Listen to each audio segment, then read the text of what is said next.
Hi guys. I don't have it on me right now. I got a do-rag on my head, whatever you want to call the fuck things. Anyway, this is just something for people out there, for hopes. Because I know some people out there, and believe me, I've been through this stuff, especially the withdrawals since like 14, 15. Um, Mine was a perfect example. I was on Furinol, and they cut me off without even telling me that they were cutting me off. I was told by a certain person that what they should have done there was wean me off it. Now, when you're on Furinol for as long as I was for migraines, yeah, lucky I was on something else. It was a Band-Aid. I hate to say it, it was a Band-Aid. Because at the same time I was taking Ativan, which in Canada is lorazepam. Ativan, it's a high anxiety medication. So that kind of took the bite away, but there's times I didn't understand why I was throwing up and or we call it scoots. There's other factors to that, stress and stuff, and there's a lot of things I was going through at the time. So anyway, uh, I never understood why I had to take showers at 2, 3 o'clock in the morning because it was my shoulder blades that were aching. Like, I mean, aching to the point that a scalding hot shower, I'd be sitting in it for a half an hour until there would no longer be hot water, put it that way. And nobody can go in that shower with me because it was so hot. Um, Baths wouldn't do it because sometimes it would also, these withdrawals would affect. I'm no doctor, by the way, so please don't just decide to go off pills that you're on. Some people need to wean off them, especially when you've been on them for so long. That being said, I came off another drug at the same time, shortly after in 16, and it was called Remeron. Merizapine was an antidepressant. I was put on it because my weight was like everywhere back in 2010. Um, I'm one of those people that when I was stressed out, this was before, because it was one of those things that certain people will flip things. Mine was to control my life by my eating habit. So if someone was stressing me out, that's my way of controlling it. That being said, I nipped that in the bud now. So again, this is for hope for those people that are coming off lorazepam. I've been on that since 2010 as well. Actually, all my life, off and on.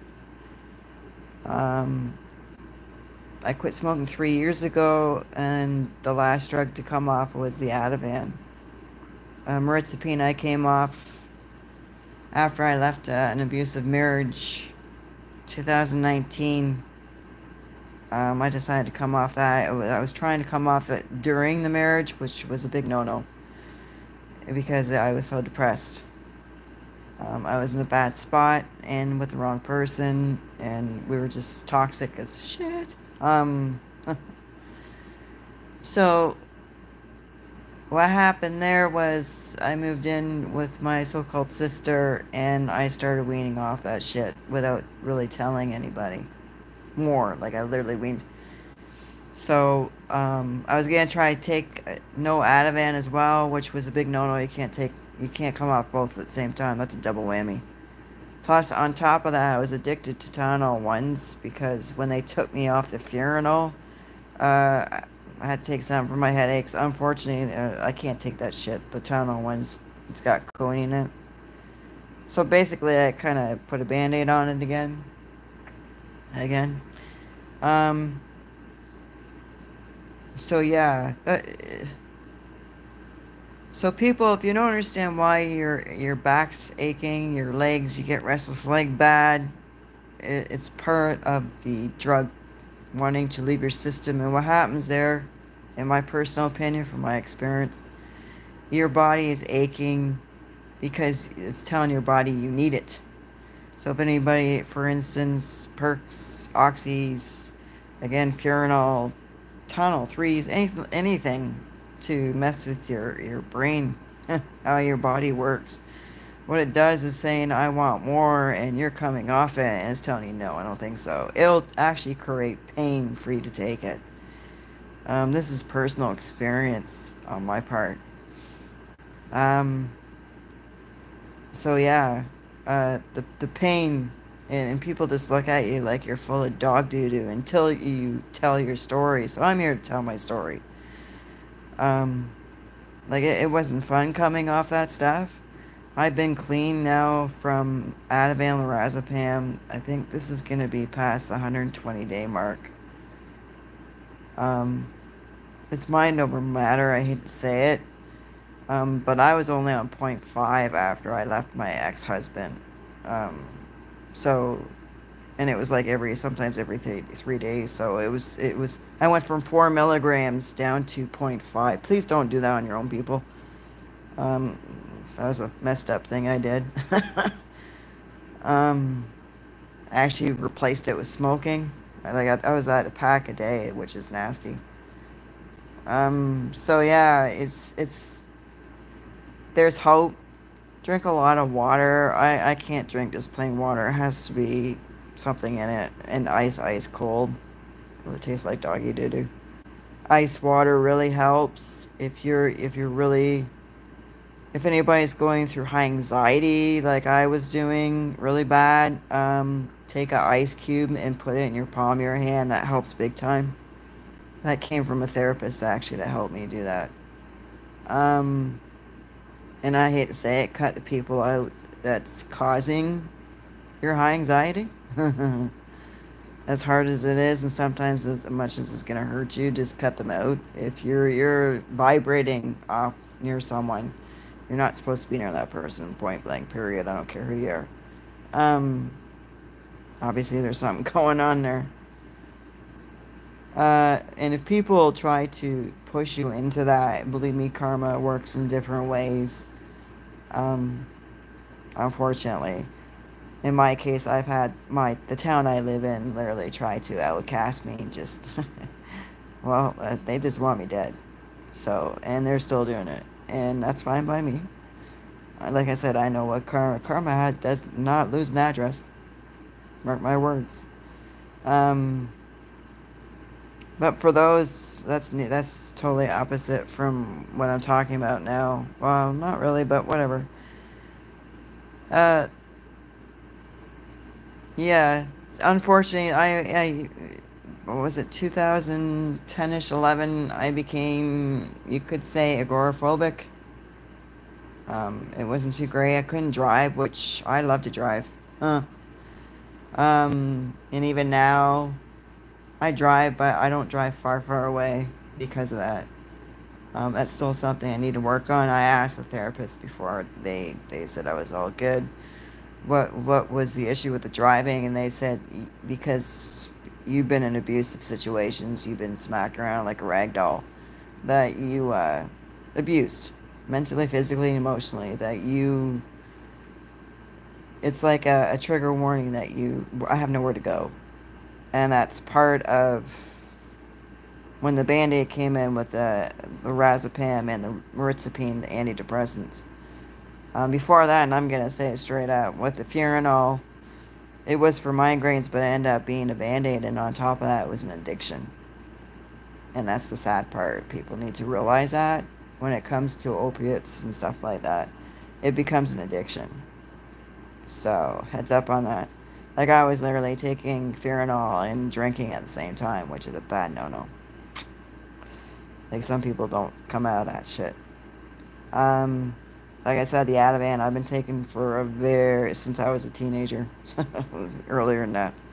So it's just something that you know, Ativan hasn't been straight for me, but till 2010, and then all of a sudden I just started taking it more. So it's just something, and I know, I do recall I started taking that off and on since teenage years. Prescribed to me, that is, since teenage years. So it's a bitch to get off. There's hope. Don't give up. Anybody that's coming off lorazepam, aka Ativan,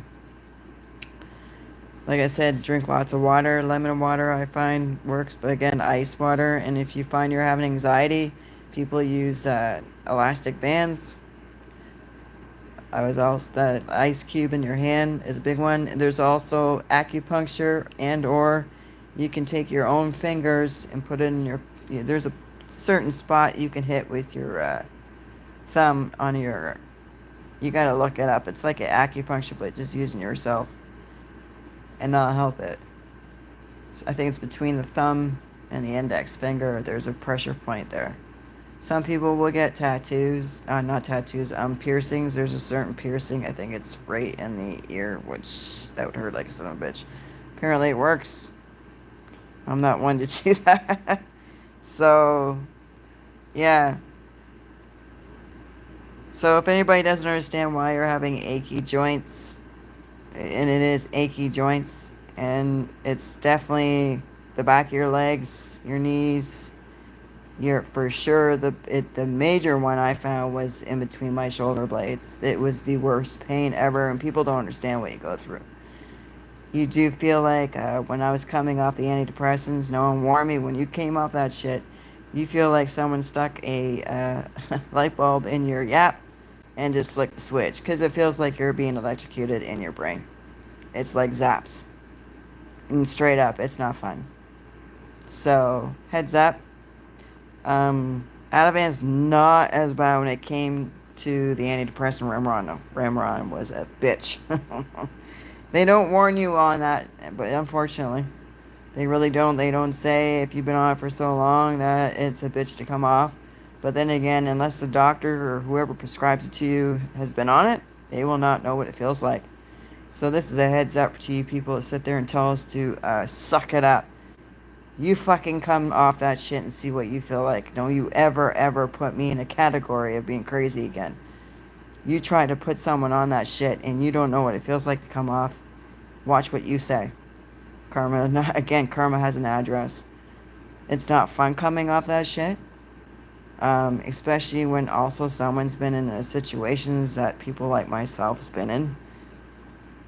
So watch what you say and watch what you do. I was called a baby when they even tried to put me on Zoloft. I couldn't take it. There are certain medications nobody should take, and I'm one of them. I was called a baby. An 8-year-old can take this medication. Well, buddy, suck it up. Go screw yourself. And this is apparently a psychiatrist telling me this, or a psychologist. I think it's a psychiatrist that can do the prescriptions. I couldn't take it. Just like pop pills, I could not take those. There's something in them I couldn't take. The key thing is, though, is what's causing you to be the way you are, unless you have, like, a severe chemical imbalance or something really going on in your brain. So, there's a difference. And believe me, MRI show that shit. My case, my blood work just showed I've just got high anxiety, like, severe. And that's just from the crap that I've been through all my life. So, again, there's hope for anybody that wants to know that. Again, it's not in your mind. You're not crazy. You sometimes will throw up. Just make sure it's nothing else. But usually it is withdrawal symptoms. So it was the headaches, being irritable. Try not to smoke if you're smoking. And don't go smoking if you're not smoking at all. Don't go to drinking, especially if you got a habit of doing that as well. They're Band-Aids. Understand what you're going through. It'll pass. It shall pass. There's hope. So if anybody ever needs to reach out to me regarding what you're going through with these withdrawals, take it from me. I've been through it. It's not fun. Sometimes you will not eat. Sometimes you will. If you're going to eat, because sometimes these withdrawals, actually you want to have sweet stuff, try to avoid it. It will trigger your anxiety if you are a person that's like me and you have anxiety. Again, go with fruit, veggies, anything besides sugar. Even mine was caffeine, which would be coffee triple. Try to get off that. Go with herbal teas. They're the best thing to go to, and water again. Stay away from sugar as much as you can because it's a trigger point for people with high anxiety, unfortunately. So, for those who are going through any kind of withdrawal, you have hope. There's support out there. I'm sure there's groups out there. I never went to them. I thought about going back 2015. I think it was 15. I wanted to go to a rehab center. I actually reached out to one. It was called Pinewood, and it wasn't really a rehab. It's kind of more like a run to when you're at your lowest, but you don't stay there long. From what I've been told, that's what they told me anyway. Um, the other ones they do have, I think it's in Guelph somewhere. I'm not sure, but it was like whatever. I wasn't gonna go to Guelph. I suck it up. I'm a I'm stubborn, I guess you'd say. I just didn't want to do that. I'm stubborn. I just wanted to do it on my own. So, and I find it easier because nowadays, what is that, methadone? Screw that shit. That's just another son of a bitch that you gotta get another. That's another whole ballpark. That crap. Trying to get off that. I've seen people go on it for years and years and lose their teeth. This, that, and this, just to get off something. It's another band-aid again. Unfortunately. So again, if you don't understand why you feel like you're having zaps going on, it's not you. It's the medication coming off your body's just readjusting. It's recalibrate. Blah, blah, blah, blah. Sorry, that's just part of the PTSD. Recalibration. Your body's got to readjust itself, just like a computer, basically rewiring yourself. You're rewiring your brain back to the way it was before all that stuff in your body went in there. Unfortunately, again, I'm not a doctor, so don't be coming off crap. um, there's a lot of people talking about tapering. Like I said, I didn't have to taper after I basically weaned myself off. Just not just mentally, I wasn't thinking about it, just did it. Once I left a bad situation, it went from 4 milligrams of Ativan right down to 0.5, and it was every 3 days. So, but that was after I came off that antidepressant. That was a nightmare. And the Tylenol ones, that was wasn't as bad, but I was popping them here and there. Not like 4 or 5 or anything like that. It was just one here, one there, every 4 hours just to get rid of a headache. But the headache was stress. But there's a difference between migraines. Like my eyes are sensitive to fluorescent light, even the sun. Right now, like you can tell, I got low light here, 60 watt, 40 watt. But when I gotta do something, sometimes I gotta like cleaning and stuff like that. Even then, I gotta watch what I'm doing. But yeah, it's just I got night blindness on top of it when I'm driving, so that's even funner. Those damn cars with those blue lights. Ugh. That's when you want to put sunglasses on at nighttime. Anyway, ouch. So that's basically something I thought I'd let people know out there. You have hope. Again, reach out. Hot showers do help. Hopefully you don't have to pay for your hot water. I know when it started the first time at the house, I was having showers 2, 3 o'clock in the morning because I was in pain. I didn't know why. Now I do. But then I did not understand. I just thought it was just me. Same goes for, it went all the way up to 15, 16. And then slowly got better for some reason. It was just weird. I had a hiccup. I don't know why I had the hiccup because I wasn't really on anything per se. And I think that was 2024, so 2021, something was going on in the summer there. Just out of the blue. But other stuff was happening too, so it's kind of hit and miss what was going on. Like people were putting shit in my food and stuff, so anyway. But I did a few times had to take a hot shower in the middle of the night for some reason, so. Anyway, lately I haven't. I've been pretty good though. I think I have 1, 2 hot showers since we've been here since October. Besides that though, I use a heating pad. I noticed that's the other thing. I slept with heating pads a lot for my back.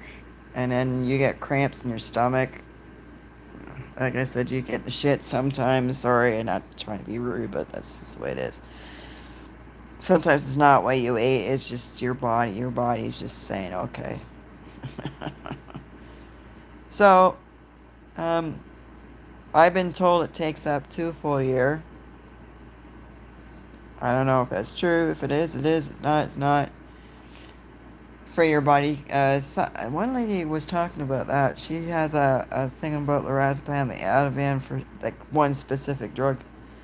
And I think she said it takes pretty much a year for your whole body, your brain, just to recalibrate itself again back to normal. But she says, and she's since then she's been like 100%, totally different. So, so if people understand why you're getting snippy, or they think you're being an asshole or a bitch, if they don't understand, they shouldn't be with you at all anyway. I was called cray cray, crazy, pot pillar. So I might smoke pot. Uh, pill popper, you name it. This baggage. I remember being at someone's knees just crying, and I got nothing, nothing. So, and that was 2015. Like I got nothing. It was like getting blood from a stone. So yeah, there's hope, you guys. So heads up. Um, again, it's not in your head. You feel zapping. It's not you. It's your body, your brain, trying to get rid of the crap in your brain and your body, basically. Keep taking your hot showers. Drink lots of ice cold water. And again, if you get anxiety, high, just get an ice cube, put it in your thing. Take your finger, pinch your back of your thumb. It does help. And get an elastic. Just snap that son of a bitch as much as you want. It eventually goes away. Keep yourself busy. Exercise. I tend to dance a lot, like, because I went to dance lessons and stuff. Do what makes you happy. And it'll help. Again, find some good support groups. And just watch who you talk to. That's about it. You're not crazy if anybody's going through this. And it should pass. And there's hope. There's always hope. And stay away from toxic people. And the ones that really truly are your friends, they'll stick to you by your side all the time when it comes to this type. They won't sit there and call you a whore, slut, or asshole, or bitch, whatever.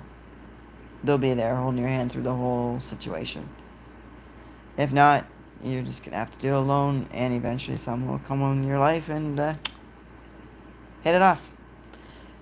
So that's my spew. Sorry, I got my do thing rag on, and I just lying on the couch right now with the dog watching him chase after a fly. That's it, you guys. Have a good night. Have a good weekend. Enjoy your weekend. Stay safe, and learn from the lessons. Treat people with respect, and watch the karma come back to you tenfold. You treat someone like garbage, watch it come back to you tenfold. Especially when someone's going through withdrawals.